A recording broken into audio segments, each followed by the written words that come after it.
Assalamualaikum teman-teman. Di video kali ini saya mau review obat Gliben Clamid 5 mg yang kaplet ya teman-teman. Ada 10 strip isinya dalam satu box ini, dan ini merupakan obat keras. Ini dia logo obat keras, dan obat generik ini merupakan obat generik.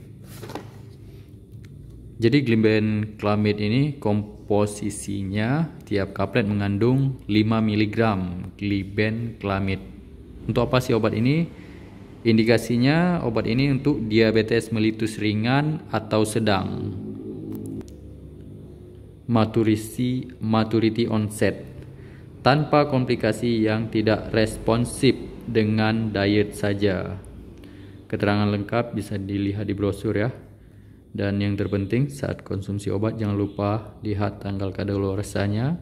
Kalau ini masih lama ya, 2026. Seperti biasanya, karena ini logo obat keras tadi sudah kita lihat, harus dengan resep dokter. Simpan di bawah suhu 30 derajat Celcius. Kalau kita simpan di suhu yang lebih dari 30 derajat Celcius, obatnya bisa rusak dan tidak efektif lagi ya. Dan ini dia bentuk kapletnya. Obatnya kecil ya teman-teman.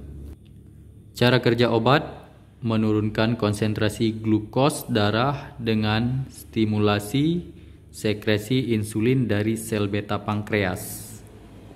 Untuk dosisnya tergantung individu ya teman-teman. Dosis awal 2,5 mg sampai 5 mg per hari bersama makan pagi. Beberapa penderita dengan 1,25 mg telah responsif. Jadi beda-beda ya teman-teman. Bila perlu, sesudah 7 hari dosis dinaikkan dengan 2,5 mg per minggu sampai mencapai dosis yang cukup, maksimal 20 mg per hari. Dosis lebih dari 10 mg dibagi 2 kali pemberian. Pada usia lanjut dan gangguan fungsi hati, dosis perlu lebih rendah.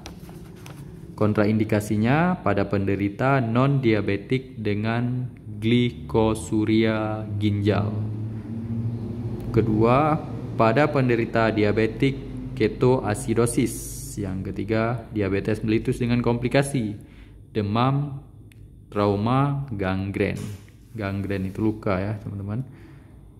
Yang keempat, wanita hamil, hipersensitif, penderita penyakit hati dan ginjal yang parah.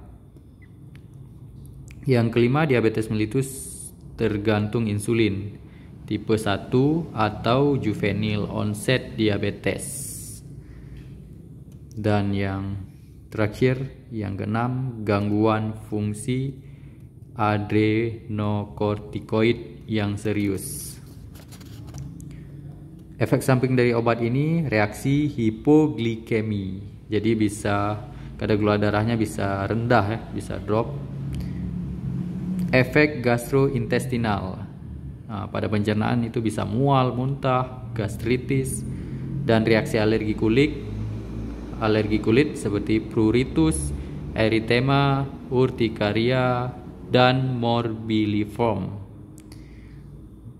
Dan bisa juga efek sampingnya hepatitis, tapi jarang ya. Dan gangguan penglihatan bersifat sementara pada awal pengobatan. Agranulositosis, pansitopenia, anemia hemolitik, tapi jarang.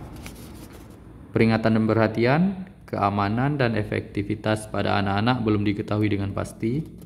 Reaksi hipoglikemi dapat terjadi pada pemberian dosis tinggi.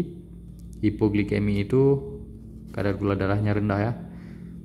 Kemampuan konsentrasi bagi pengendara motor dan operator mesin masih dapat terganggu. Tidak dianjurkan pemakaian pada wanita hamil kecuali ketergantungan yang didapatkan lebih besar. Tidak dianjurkan pemakaian pada wanita hamil kecuali keuntungan yang didapatkan lebih besar dari resiko yang ditimbulkan.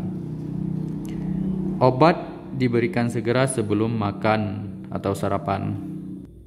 Interaksi obat: Efek hipoglikemia ditingkatkan oleh sulfonamid X inhibitor, clofibret, siklofosfamid, disopiramid, fenfluramin, fluoxetine, quinetidin, probenedik, antibakteri quinolone, sulpipirazon, tetrasiklin atau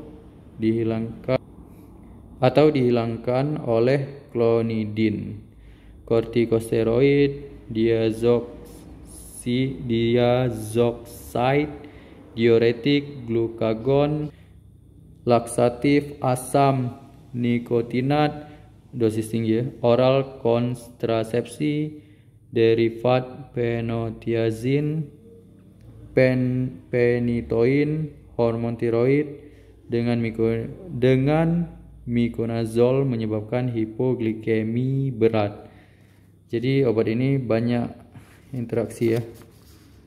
Banyak interaksi dengan obat-obat lain yang bisa menyebabkan penggunaannya itu menyebabkan efek samping yang lebih berat ya. Jadi glibenclamid ini obat untuk diabetes yang ringan atau sedang atau maturi onset ya teman-teman. Bukan untuk diabetes yang udah tergantung insulin, yaitu tipe 1 atau juvenile onset diabetes namanya. Oke, sekian, semoga bermanfaat. Sampai jumpa di video berikutnya. Assalamualaikum.